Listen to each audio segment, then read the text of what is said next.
আজকে আপনাদের মাঝে নিয়ে এসেছি ধামাকা একটা অফার। এইটা কিন্তু মিস করা যাবে না। আমার ভিডিওটা যে পুরো সম্পূর্ণ দেখে স্ক্রিনশট আমার ফেসবুকে মেসেঞ্জারে স্ক্রিনশট পাঠাবে, তাকে সাথে আমি বিকাশে 20 টাকা দিব। তো সবাই ভিডিওটা প্রথম থেকে শেষ পর্যন্ত দেখবেন এবং আমার পাশে থাকবেন। তো চলুন ভিডিওটা প্রথম থেকে শুরু করা যাক। হ্যালো সবাইকে, আপনারা সবাই কেমন আছেন? আশা করি আপনারা সবাই ভালো আছেন। আল্লাহর অশেষ রহমতে আমিও ভালো আছি। তো শীতের সিজন আসলেই সকালবেলা এক কাপ চা না খাইলে কেমন জানি শীত কমে না। তো সকালবেলা ঘুম থেকে উঠে আমি এক কাপ চা বানিয়ে নিলাম। এরপর 2টা টোস্ট নিলাম। এরপর 10টার দিকে আমি গরুর মাংস, ডাউল আর গোলা রুটি করছিল আম্মু। তো ওইটা দিয়েই আমি আর আমার ছেলে খেয়ে নিচ্ছিলাম। তো ভিডিওর মাঝখানে বলি, আপনারা কে কোন জায়গা থেকে আমার ভিডিও দেখতেছেন সবাই অবশ্যই কমেন্ট করে জানাবেন। তো এখন থেকে আপনাদের সাথে চেষ্টা করব ডেইলি ব্লগ দেওয়ার জন্য। তো আমার বাবার বাড়ি থেকে শ্বশুরবাড়ি চলে যাচ্ছি। তো শ্বশুরবাড়িতে শ্বশুরবাড়ির ব্লগগুলো আপনারা এখন দেখতে পারবেন এরপর থেকে আর কি। তো সকালবেলা এই যে গরুর মাংস আর ডাউল গোলা রুটি খেয়ে নিলাম। এরপর আমাদের গাছ থেকে একটা পেঁপে পেড়ে নিয়ে আসছিলাম। তো পেঁপেটা অনেক দেখেই মনে হচ্ছিল পাকা হবে। তো পেঁপেটা খুব সুন্দর মতো ছিলে নিলাম, দেখলাম হ্যাঁ অনেক পাকা ছিল।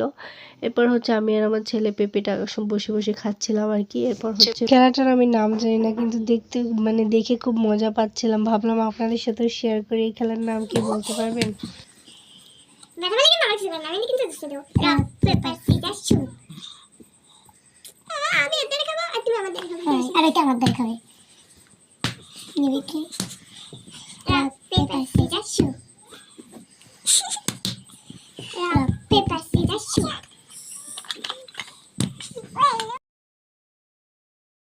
তো আপনারা দেখতে পারলেন একটা খেলা। এই খেলার নাম কি আমি জানি না, ছোটোবেলায় অনেক খেলছি। তো আমি ভাবলাম আপনাদের সাথে একটু শেয়ার করি, যে আপনাদেরও ছোটোবেলার কথা মনে পড়ে যাবে আর কি।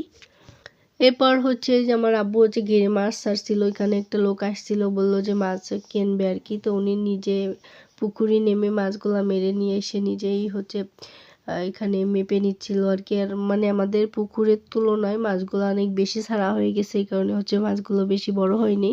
তারপর আলহামদুলিল্লাহ যা হয়েছে ভালো হয়েছে। দেখা যায় যে আমরা খাইতে পারতেছি আর কি। না হলে তো বছরের ভিতরে 1-2 বার কিনে খাওয়া হয়, আর এখন নিজের ঘেরেরটা যখন মন চাচ্ছে খাইতে পারতেছি আর কি। এই দিকটা অনেক ভালো লাগতেছে। আর এই যে এখানে করছিল, যেহেতু শীত পড়ছে এখন কদু লাউ, যেটাই যা বলে, লাউ দিয়ে দুধ কদু রান্না করছিল। এইটা আমাদের প্রত্যেক বছরই 2-3 বার খাওয়া হয় আর কি। এরপর আমার আম্মু এখানে রসপান পিঠা বানাইলো। আপনারা এই পিঠাকে কি বলেন অবশ্যই জানাবেন। আর এই হলো আমার সেই ভাইরাল চুলের প্যাক বানাবো। যেহেতু শীত পড়ছে, এই শীতের সময় কিন্তু এই গাছগুলা পাওয়া যায় না। শীতের সিজন আসলে এই গাছগুলা মরে যায়। তো আমি বিকালবেলা একটু বের হয়ে পড়ছিলাম যে দেখি এই গাছগুলা পাওয়া যায় কিনা। আমি ফ্রিজে ফ্রোজেন করে রাখবো। তো কিভাবে কি করলাম সবটা আজকে ভিডিওতে আপনাদের সাথে শেয়ার করব। আর আপনাদের বাড়ির আনাচে কানাচে বা যেখানে এই গাছগুলো পাবেন আপনারা অবহেলা করবেন না। এই গাছগুলা যে কি মর্ম, প্রত্যেকটা মেয়ে চুলের যে একটা ইমোশন, চুলের যে একটা সৌন্দর্য বৃদ্ধি করে, এটা আপনারা চুলের যত্ন না করলে বুঝতে পারবেন না। তো এখানে আমি গাছগুলা এনে এখানে কেটে বেছে নিচ্ছিলাম আর কি। তো একে একে সবগুলা গাছ আমি গোড়া শুধু ফেলে দিব, আর প্রত্যেকটা পাতা, তারপর গাছগুলা রেখে দিব। এই গাছটাকে আমাদের গ্রামের ভাষায় বলে পেপলি পাতা বা বুনো পেপলি। এটা কিন্তু খাওয়াও যায়। এটা খাওয়াইলেও অনেক ভিতর থেকে কাজ হয় আর কি। তো আমি চেষ্টা করি সপ্তাহে 1 দিন করে এই পাতা লাগানোর জন্য। তো শীতের সিজনে পাওয়া যাবে না বিধায় আমি ফ্রোজেন করে রাখতেছি। তাহলে দেখেন বুঝেন আমি কতটা উপকার পাইছি। তো এই যে এখানে ব্লেন্ড করে নিচ্ছিলাম। আপনাদের যদি ব্লেন্ডার না থাকে তাহলে পাটাই করে নেবেন আর কি। হালকা একটু পানি দিচ্ছি। তো ফার্স্টে একবার পানি দিব, এরপর আমি আর টোটালি পানি দিব না। যে রসটা বের হবে ওই রসটা দিয়েই আমি পুরো পাতাটা বেটে নিব আর কি।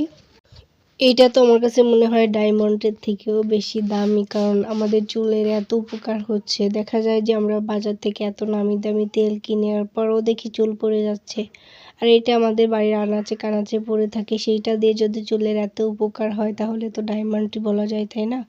তো আমার চ্যানেলে এই পাতার চুলে লাগিয়েছিলাম, ওই 2টা ভিডিওই ভাইরাল, সবাই অনেক পছন্দ করছে আর কি। তো আপনারা চেষ্টা করবেন এই পাতাটা আমার কথা বিশ্বাস করে একবার লাগানোর, কারণ আমি মানুষটা যে জিনিসে উপকার পাই সেইটা বারবার করে, আর যেটা উপকার পাই নিজে পাই না আপনাদের সাথে কেন শেয়ার করব আমি কষ্ট করে। তো আমি অনেক উপকার পাইছি বিধায় আপনাদেরকে বলতেছি, আপনারাও লাগাইতে পারেন আর কি। তো এই যে এখানে হচ্ছে আমি মানে একবারই পানি দিয়েছিলাম, আর কোনো পানি দেয়নি, প্রত্যেকটা এখান থেকে রস নিয়ে হচ্ছে বেটে নিচ্ছিলাম। আমার সব পাতাগুলো বাটা শেষ, এখন হচ্ছে আমার এভাবে মানে রসটা বের করে নিতে হবে।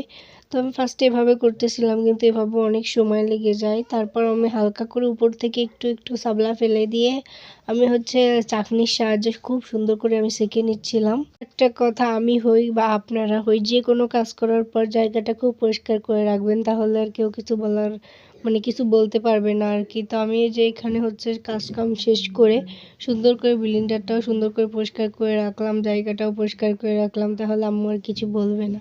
আর এভাবে রাখলে দেখা যায় যে অনেক বেশি কথা বলবে, এইটা করো সেটা করো, কিছু ঠিক করে রাখো না। তো বেশি কথা শোনার মাঝে আমি নেই, আমার মানে বেশি কথা বলতেও ভালো লাগে না আর শুনতেও ভালো লাগে না।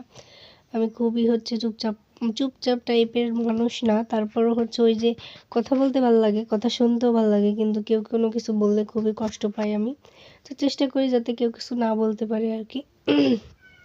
সেটা হোক মা, হোক শাশুড়ি, যেই হোক না কেন, নিজের যতটুকু মানে এখন আর ওইভাবে আবেগ কাজ করে না, কেন জানি বিবেক কাজ করে, মনে হয় বড় হয়ে গেছি।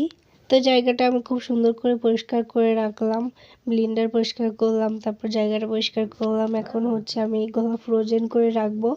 তার আগে হচ্ছে আমি এই রসটা খুব সুন্দর করে আমি ছেঁকে নেব আর কি। তো এই যে আমি রসটা খুব ভালো করে ছেঁকে নিলাম, এর ভিতরে কোনো পাতাপতি কিছুই নেই, ওইটা থাকলে হচ্ছে চুল আরও বেশি জড়ায়, আর শুধু রসটা ব্যবহার করলেই তো হচ্ছে, তাই না? তো এইখানে হচ্ছে আমার ছেলের ওষুধের একটা কৌটা নিলাম, আর এখানে এক্সট্রা কেয়ারের তেলের একটা বোতল নিলাম। ভাবতেছিলাম কিসে রাখবো, তারপর দেখলাম যে এই গোলাতেই রাখি।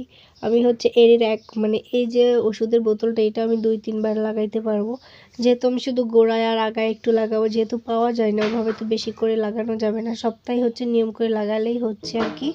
তো এই যে এখানে হচ্ছে আমি প্যাকেটে করেও রেখে দিলাম, আমি শ্বশুরবাড়ি নিয়ে যাবো এই কারণে। তো এই যে আমার হচ্ছে ভাইরাল মানে চুলের জাদুকার প্যাক। এরপর সন্ধ্যাবেলা হচ্ছে একটু নাস্তা বানানোর জন্য বসে পড়লাম, যেহেতু শীতের সিজন, এখন হচ্ছে ভাজা পোড়া খাইতে একটু বেশি ভালো লাগে, আর সাথে যদি হয় ধনিয়া পাতার চপ, মানে ভীষণ ভালো লাগে আর কি। তো এই যে এখানে হচ্ছে আমি ধনিয়া পাতার চপ বানিয়ে নিলাম, আর সাথে কিছু পেঁয়াজও বানিয়ে নিলাম।